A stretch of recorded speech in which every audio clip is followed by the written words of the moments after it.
আজই ডাউনলোড করুন আর এনজয় করুন আপনার পছন্দের শো। এবারও যদি পরীক্ষায় ও রেজাল্ট খারাপ করে তাহলে ওকে আমি বাড়তে রাখবো না, ওকে বিয়ে দিয়ে দেবো আমি। মলি, এদিকে একবারটি শোন মা। মা দেখলে শুরু হয়ে গেছে। এই তুমি আমাদের নিতে কবে আসবে বলো তো? সেই পুজো থেকে বলে যাচ্ছ। ও মলি,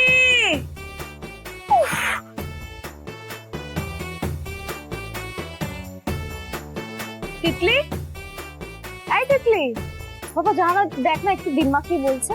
যা। মা, তিতলি সোনা ঘুম থেকে উঠে পড়েছো? তুমি পরোটা খাবে? হ্যাঁ, কি কি বল? উই মা, কি বলছো তুমি? পনের টাকা শোধ না করলে তুমি আমাকে এ বাড়ি থেকে নিয়ে যাবে না? আমি কিন্তু এবার ক্রাইং। তো যতই ক্রাইম ফ্রাইম করিস কোনো লাভ নেই, বুঝি না ও আমাদের জামাই না সুৎখর মহাজন।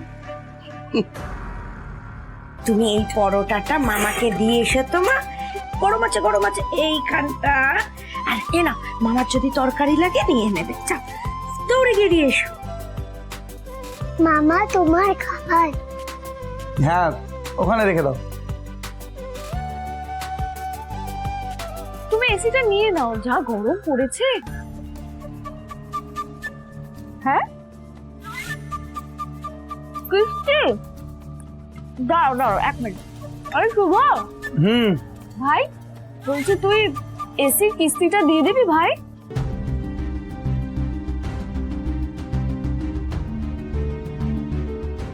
হ্যাঁ।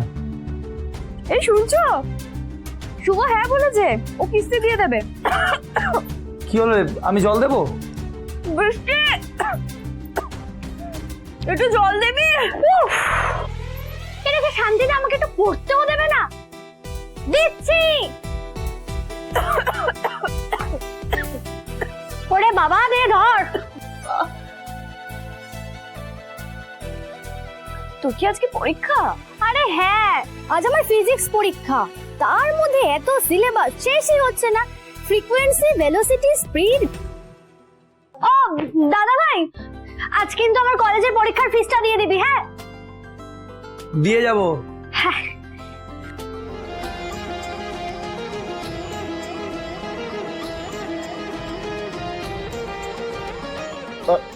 শুভ, আমার এই অটোর ইএমআই এর কথাটা একটু মনে রাখিস। হ্যাঁ, মনে আছে বাবা। শুভ, পরোটাগুলো কেমন লাগলো?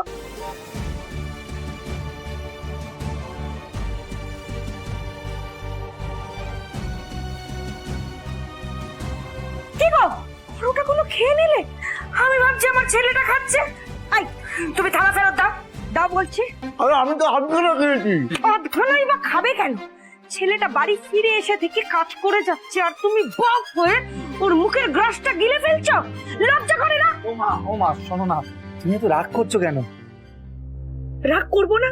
তুই পরোটা খেতে ভালোবাসিস বলে গরমে সেদ্ধ হয়ে পরোটাগুলো বানালাম, আর এই নির্লজ্জগুলো পরোটাগুলো খেয়ে নিল।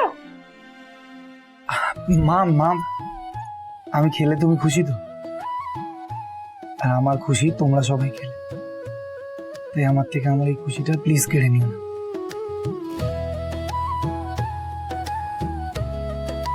আচ্ছা দাও দাও, এখন আমি খাবো।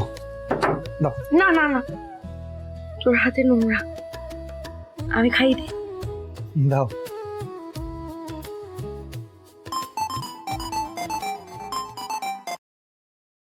হ্যাঁ স্যার, হ্যাঁ স্যার, আমি এক্ষুনি আসছি। মা, এখানে বৃষ্টির কলেজের ফিজ আর সংসারের বাজারের টাকাটা আছে, তুমি নিয়ে নিও। আর বাবা, তুমি অটোর ইএমআই নিয়ে চিন্তা করো না, আমি ঠিক সময় মতো দিয়ে দেবো। দাঁড়া দাঁড়া বাবা, আমার কথাটা শোন। খেয়ে যা না বাবা, একটু বলছি, খেয়ে যা না। মা দেরি হয়ে যাবে মা। কি দেরি হবে বলতে? এককাল খা না। আমি ঠিক পরে এসে খাবো, তুমি চিন্তা করো না, এখন দেরি হয়ে যাচ্ছে। আসলাম। সাবধানে যা। একা তুই বা কত দায়িত্ব নিবি শুভ? স্যার আমাদের প্লিজ ভেতরে যেতে দিন। আমাদের একটু ভেতরে ঢুকতে দিন প্লিজ, আমাদের একটু ভেতরে ঢুকতে দিন। শুভবাবু, বীরেন্দ্র চক্রবর্তী স্যার কখন সাক্ষাৎকার দেবেন? আপনি যদি আমাদের একটু ভেতরে যাওয়ার ব্যবস্থা করে দেন। আমি দেখছি।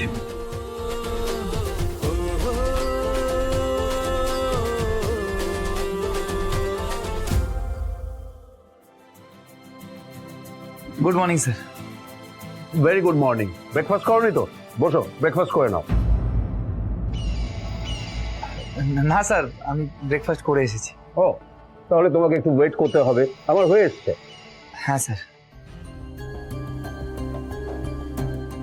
আজকে ম্যাডামের পরীক্ষা শুরু হচ্ছে, কিন্তু এখনো তো ম্যাডাম ব্রেকফাস্ট টেবিলে আসেননি।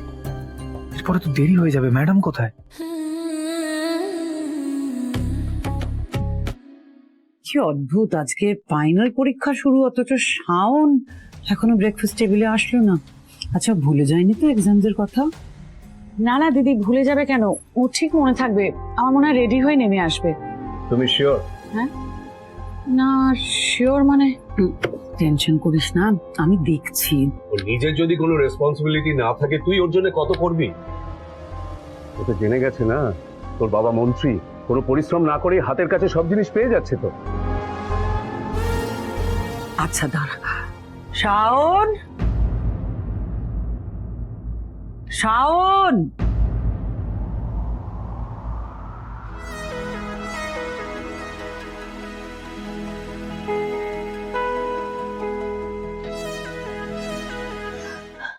এই বাবা, 10টা বেজে গেছে, আমাকে তাড়াতাড়ি বেরোতে হবে।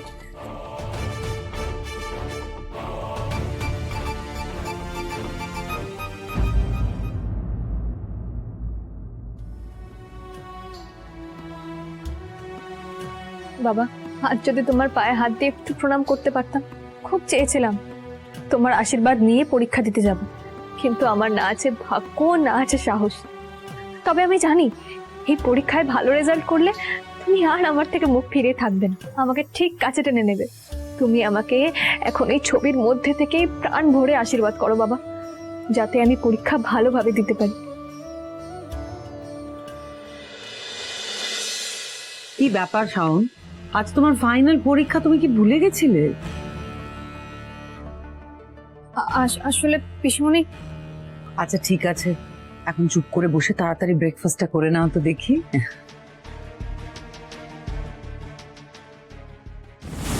বীরু, উঠে পড়লি কেন হঠাৎ? বস, খাবারটা শেষ কর। কি জানিস দিদি, বাড়িতে সব রকম সুযোগ সুবিধা থাকা সত্ত্বেও কেউ যদি মন দিয়ে পড়াশোনা না করে, পরীক্ষায় টেনে টুনে পাস করে, তাহলে ধরে নিতে হবে বাড়ির বড়রা তাকে ঠিক মতো শিক্ষা দিতে পারেনি। সে যদি শিক্ষামন্ত্রীর মেয়ে হয়, তাহলে রাজ্যের মানুষ তাকে অসম্মান করতে শুরু করে, তাকে নিচু চোখে দেখতে শুরু করে। আর এটা আমি কিছুতেই সহ্য করতে পারি না, মেনে নিতে পারি না। দিদি, তুই ওকে পরিষ্কার করে জানিয়ে দে, এবারও যদি পরীক্ষায় ওর রেজাল্ট খারাপ করে, তাহলে ওকে আমি বাড়তে রাখবো না, ওকে বিয়ে দিয়ে দেবো আমি।